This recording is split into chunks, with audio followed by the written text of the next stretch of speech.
that part and they can skip everything else because it's not. Finally, the AI was able to rectify my PowerPoint. We'll now move into a little bit of how we built the artificial intelligence. Now, we normally look at multiple parameters. Now, what happens is, as clinicians, we focus on what is most obvious. Now, when we look at progressors or we look at multiple topography maps, there are hundreds of indices. Some are asymmetry indices, some are progression indices, even BAD-D. Now, which one do we look at? We are always biased at looking at things which are most obvious, and that's where the role of artificial intelligence can come into the play. Now, there are multiple published work which look at selected number of indices, but do not look at multiple indices in general. So, what is artificial intelligence? Now, it works on a simple algorithm, right? The first aspect of artificial intelligence, to simplify it, which has not been covered by my earlier speakers, is the fact of machine learning. Now, what is machine learning is, we given multiple inputs or variables. In this case, these are the indices or the topographic indices which are commonly seen in our maps. What AI does is puts it all together, uses that base to tell itself and learn itself what is normal, what is abnormal, or whether it's able to classify it as whether it's a stable or a progressor. Now, there are various ways of building an artificial intelligence algorithm. The most common and what we normally do is something known as a random forest classifier. So what is a random forest classifier? It's a decision tree. Now, this basically randomly picks up multiple variables. It can be keratometric, it can be pachymetric, it can be based on aberrations, and it gives it a discriminant value or a node. Now, if you look at, it's something like a, multiple distributions, multiple nodal points. Now, based on the normative or the value which we feed in, it gives a cutoff value and goes into the next variable only if that cutoff value is overcome. To simplify it, a random forest looks at multiple factors at one given point of time and its relationship between each other. Now, based on this algorithm, the AI is able to learn or become intelligent enough. The next time when we actually give it variables, it's then able to put those indices in those specific nodes, and it tells, yes, this is greater than this value. Okay, I think this patient is a stable patient or is a progressor patient. So that's how AI works. Now, there are other ways of artificial intelligence as well. One, something looked at, something known as a support vector machines, something known as neural networks. Okay, so there are multiple ways of generating an AI, but the most common what we use is something known as a random forest classifier. So we wanted to ask ourselves whether we can use these data from these indices from the maps, and can we predict progression in keratoconus using artificial intelligence? So we looked at multiple patients. We went retrospectively, looked at 430 patients of keratoconus. It included over 2,500 scans and multiple time points.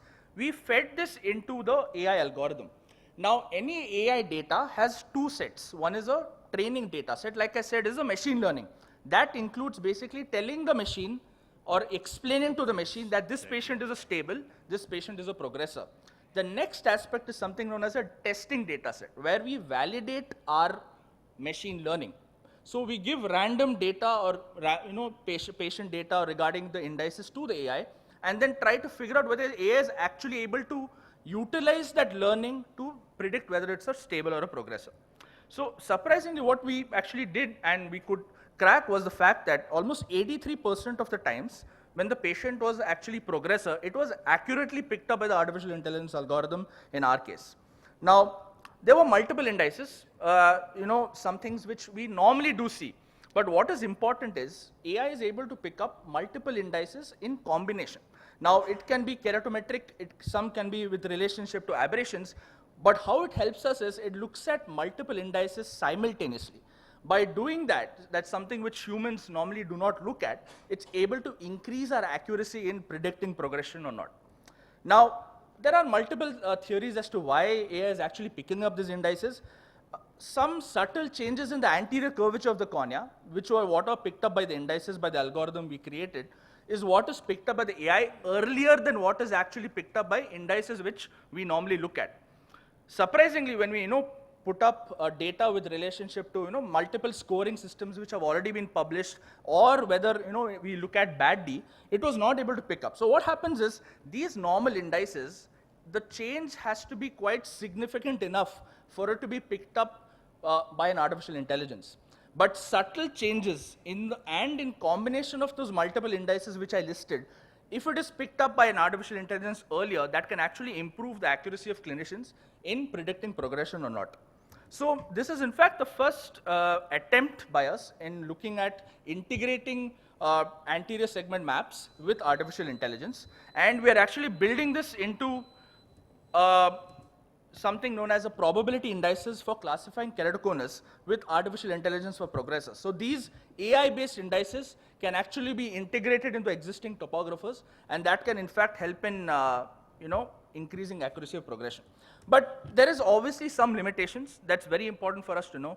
AI is cumbersome. Now, data mining is the most important aspect of artificial intelligence. Edge detection and the quality of scans, something which we as clinicians don't look at, is in fact very important. So there was a patient who in fact did progress, but when we looked back into the scans, it in fact had a issue with the edge detection. Now many a times, the softwares and the pentacams are not able to detect the scans with fair bit of accuracy, and there are gaps. If you look at the image to your right, there's in fact a gap in the image quality which was not being detected by the software. So this can actually throw up as a pseudo progressor and can throw AI way off way. So the main aspect is selecting the correct data, sorting it out, and then giving it to the AI so that it's able to increase our outcomes. So AI can be a new way of looking at it. We still are at a stage where we are maybe at 500 patients. Obviously, the number of patients we analyze needs to be increased, but I think this is the way forward. AI is in everything we do. At Google search engines, where they look at Flipkart, Amazon. We have done obviously AI with posterior segment diabetic retinopathy as well, but this is in fact our first attempt at looking at anterior segment imaging. Thank you. Thank you, Gairik. Any questions?